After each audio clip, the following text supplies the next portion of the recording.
Hi there, it's Jennifer from Ecstasy Crafts. Just wanted to do an update video. I did a blog, I'm going to say several months ago now, and I said I would follow it up with a video, and that just didn't happen. So I'm going to follow this up with the video. We have these Claritystamps, and this is the one I'm going to use today.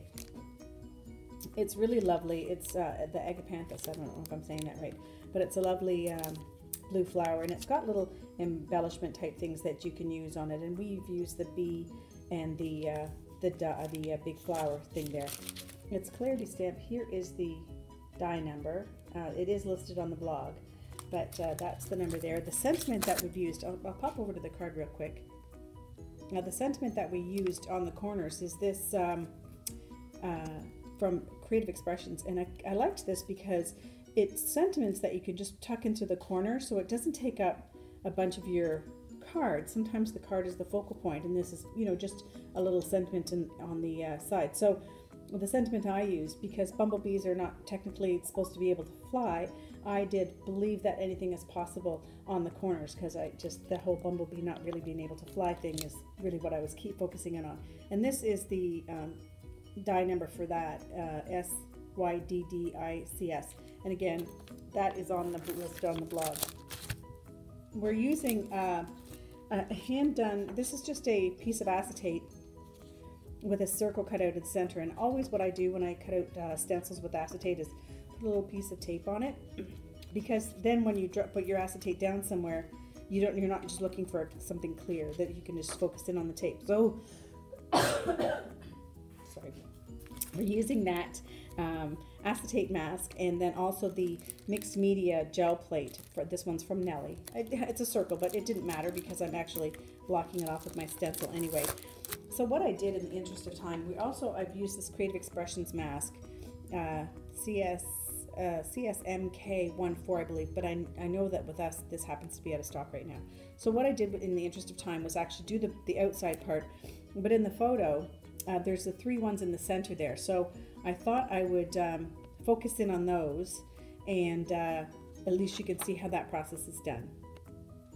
So there's the photo of the card in the corner there. So the first thing we have is I'm using Claritystamp's stencil brushes. They are really one of the most fantastic things on the planet. They just put ink on a stencil so nicely. So I am going to start with the stencil part of it. So that masked off stencil, I'm going to do that first. Like I said, I just did the 3 little pieces on the corner of this in the center part there.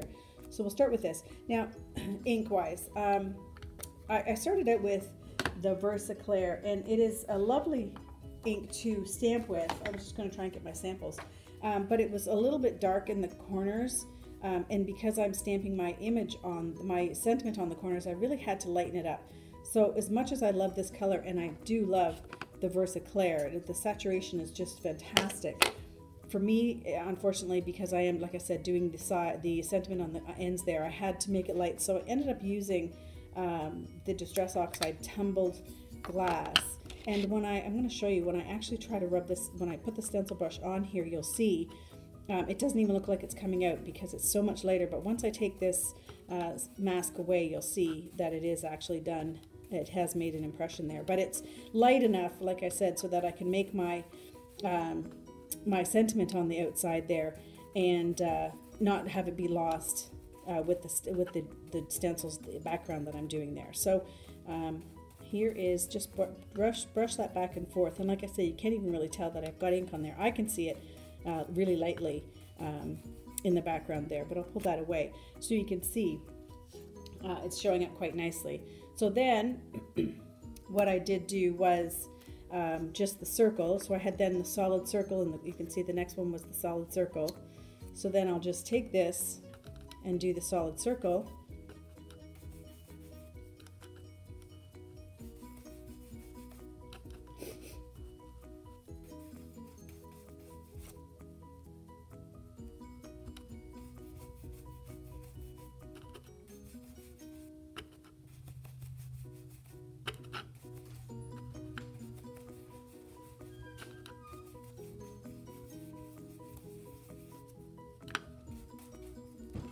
There's my solid circle. And then the last one I did was a reversed stencil. So then I did that one using the gel plate.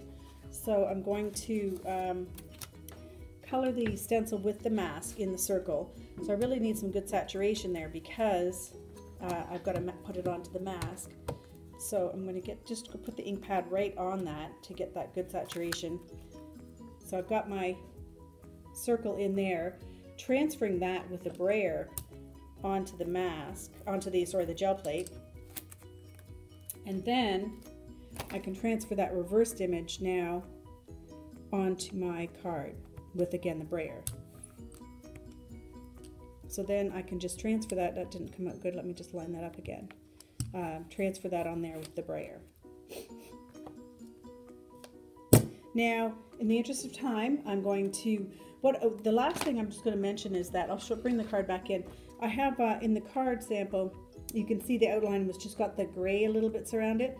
All I did do was I just took a gray memento marker and I didn't do a solid line, I just did like line, dot, dot, dot, line, dot, dot, dot, that kind of thing, just to break it up a little bit, just to give it a little bit of whimsy and fun, you know. So that's just how I finished that off, lining all this up again with the corners. And that's just how I ended up finishing that off. And in the center, using a Versafine ink pad, Versafine ink pad, we're going to ink up the actual flower on this one and the bumblebee. And this, I'm just going to show you then the finished card, just like I said, in the interest of time, is how we completed it. So I just colored in the center part there with the memento markers.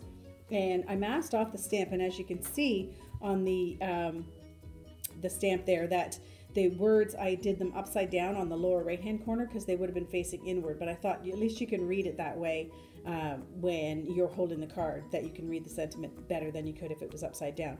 So there you have it, using a stamp, the mask, the gel plate, the mask, the stamp, we created a really lovely card. It was a little bit of labor intensive, but I think the end result was quite beautiful.